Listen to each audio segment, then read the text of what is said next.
Hello friends, আমি স্মিতা। আমার আবার একটা মিনি ব্লগে তোমাদের স্বাগতম। আজকে আমার ছাদ বাগানটা ঘুরে ঘুরে দেখাবো তোমাদের। এই যে স্ট্রবেরি গাছটা লাগিয়েছি, আর কিছু ফুলের গাছ আছে। আমার তো ফুল সারা বছর কিনিই না পুজোর জন্য, সারা বছর আমার এই ছাদের ফুল দিয়েই হয়ে যায়। এই যে এই বেগুনগুলো সব ছোট ছোটই হয়। এরকম বেগুন গাছ 4-5টা আছে। ভাবলাম বেগুনগুলো নষ্ট হয়ে যাচ্ছে, পেরেই ফেলি। এই গাছটাতেই প্রথম বেগুন দিয়েছে, আর বাকিগুলো তো ফুল হয়েছে, একটু একটু হচ্ছে। কয়েকটা কাঁচা লঙ্কাও পেরে নিলাম গাছের থেকে।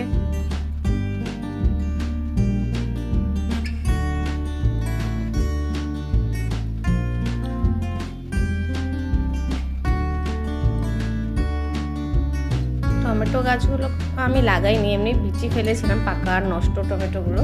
তো অনেকগুলো গাছ হয়েছে, প্রায় 6-7টা গাছ হয়েছে টমেটোর। আর এটা একটা ফুল গাছ এনে লাগিয়েছিলাম, মিষ্টি কুমড়ার ডগা আছে অল্প। এটা আলু গাছ, এটা মিষ্টি আলু গাছ। এই মিষ্টি আলু এবার আমাদেরকে প্রায় 6-7 কিলোর উপরে মিষ্টি আলু হয়েছে আমাদের ছাদ বাগানে। আর এটা লেবু গাছ, এত সেন্ট না লেবুটার, এত গন্ধ কি বলবো। আর খেতেও দারুণ এই লেবুটা, ডাল দিয়ে মেখে খেতে যা লাগে না।